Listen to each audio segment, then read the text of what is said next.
ఆంధ్రప్రదేశ్ ప్రభుత్వ ఉద్యోగ సంఘ ప్రాథమిక స్థాయి సభ్యుల నుంచి తాలూకా, నగర శాఖ, జిల్లా, రాష్ట్ర స్థాయి నాయకులందరికీ హృదయపూర్వక నమస్కారం. అలాగే మన సంఘంతో అనుబంధంగా పనిచేస్తున్నటువంటి ఐక్యవేదిక సభ్య సంఘాల నాయకులకు, ఈ రాష్ట్రంలో ఉద్యోగ, ఉపాధ్యాయ, పెన్షనర్ల సంక్షేమం కోరుకునే ప్రతి ఒక్కరికి హృదయపూర్వక నమస్కారాలు. నా పేరు కేఆర్ సూర్యనారాయణ.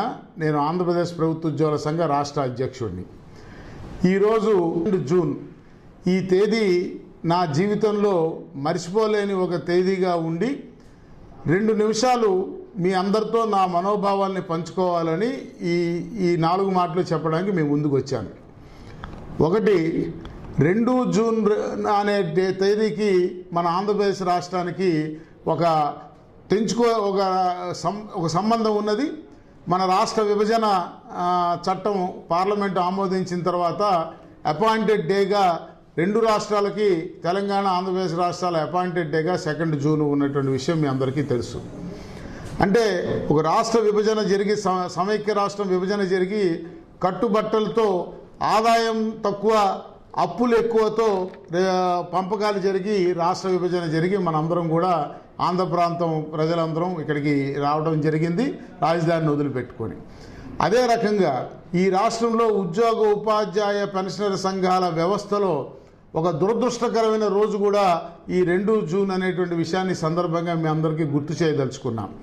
ఏంటంటే, జనవరి 19, 2023 నాడు, సరిగ్గా 2 సంవత్సరాల క్రితం, నేను ఆనాటి ప్రభుత్వము ఉద్యోగులకి హక్కుగా సంక్రమించిన ఆర్థిక ప్రయోజనాల చెల్లింపుల విషయంలో అవకతవకలకి పాల్పడిందని, డిస్బర్స్మెంట్ ప్రాక్టీసెస్ని ఉల్లంఘించిందని, రాజ్యాంగ ఉల్లంఘన జరిగిందని, అందువల్ల ఈ ఉద్యోగులకు రావాల్సినటువంటి ఆర్థిక ప్రయోజనాల చెల్లింపులకి చట్టబద్ధం చేసేలాగా ప్రభుత్వాన్ని ఆదేశించమని కోరుతూ నాటి గవర్నర్ గారిని నా నేతృత్వంలో మా సంఘం డెలిగేషన్ కలిసి వారిని అభ్యర్థించడం జరిగింది.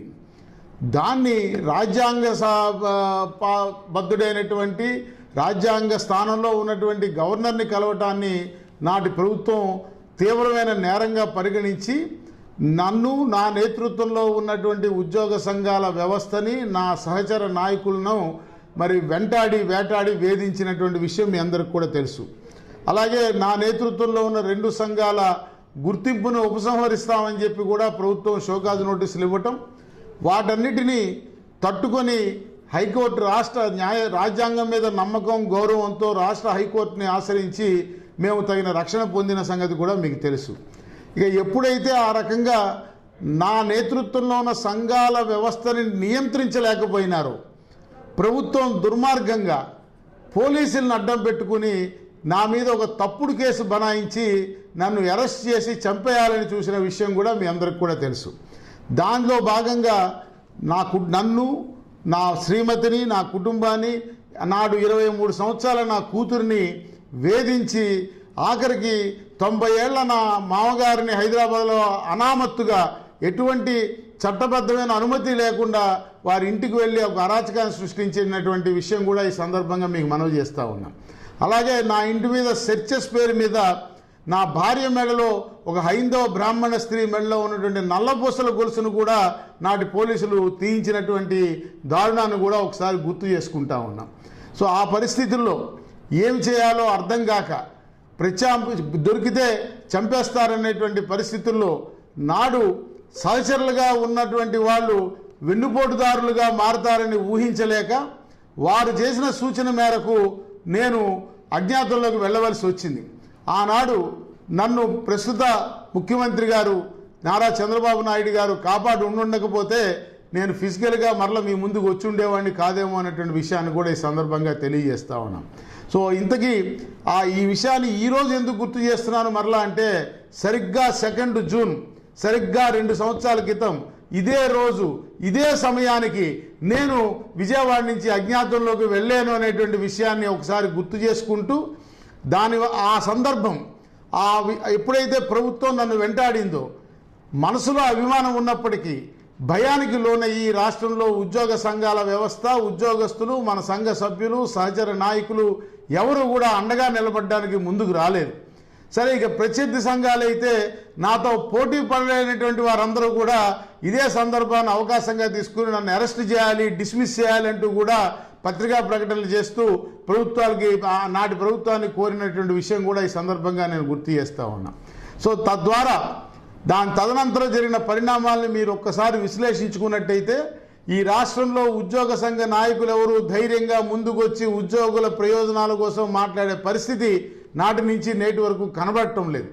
అలాంటి స్థితిలో ఎవరు సహకరించినా సహకరించకపోయినా దళపతే కుట్రదారుగా మారి వెన్నుపోటు పొడిచినా నేను సుప్రీంకోర్టు ప్రొటెక్షన్ మీద రక్షణతో తిరిగి వచ్చిన తర్వాత తిరిగి ఈ రాష్ట్రంలో ఉద్యోగ వ్యవస్థని నిలబెట్టాలనేటువంటి సంకల్పంతో నా ప్రాణాలకు తెగించి కలిసి వచ్చిన గుప్పెడి మందితో కలిసి ఊరూరు తిరిగి మోడల్ కోడ్ ఆఫ్ కాండక్ట్ సమయంలో కూడా చైతన్య యాత్రల పేరు మీద ఈ రాష్ట్రంలో ఉద్యోగ ఉపాధ్యాయ పెన్షన్లతో పాటు మరి పౌర సమాజాన్ని కూడా చైతన్యపరిచేటువంటి కార్యక్రమం చేయడం ద్వారా ఉద్యోగుల్లో సమాజంలో చైతన్యం వచ్చినట్లయితే ఏ రకమైన పరిణామాలు చోటు చేసుకుంటాయి అనేది నాడు ఎన్నికల సందర్భంలో రుజువు చేసిన విషయాన్ని సందర్భంగా గుర్తు చేస్తా ఉన్నాం.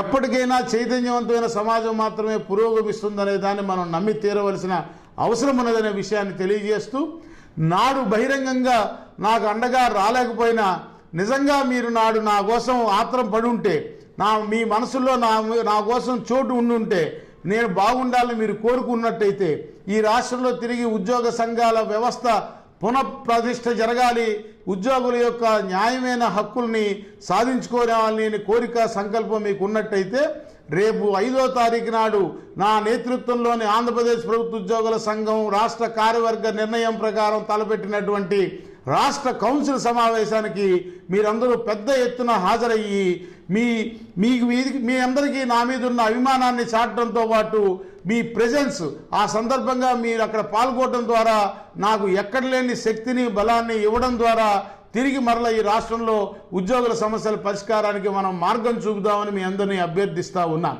సహజంగా రాష్ట్ర సంఘ కౌన్సిల్ సమావేశం అంటే సంఘాల నిబంధనావళి ప్రకారం కేవలం మన సంఘ ప్రతినిధులకు మాత్రమే పరిమితం కావలసినటువంటి ఈ సమావేశాన్ని ఉద్దేశపూర్వకంగానే మరింత విస్తృతపరిచి ఈ రాష్ట్రంలో నిస్తేజమైపోయిన నిస్పృహలో ఉన్నటువంటి ఉద్యోగ ఉపాధ్యాయ పెన్షనర్ల వ్యవస్థకి ఒక మార్గదర్శిగా మనం మారేలాగా ఆనాటి సభని చేసి చూపించాలనేటువంటి సంకల్పంతో మీ అందరినీ సాదరంగా ఆహ్వానిస్తూ మిమ్మల్ని 5వ తారీఖు కలుసుకోవడం కోసం ఆత్రంగా ఎదురు చూస్తున్నారని తెలియజేస్తా ఉన్నా. అందరికీ నమస్కారం.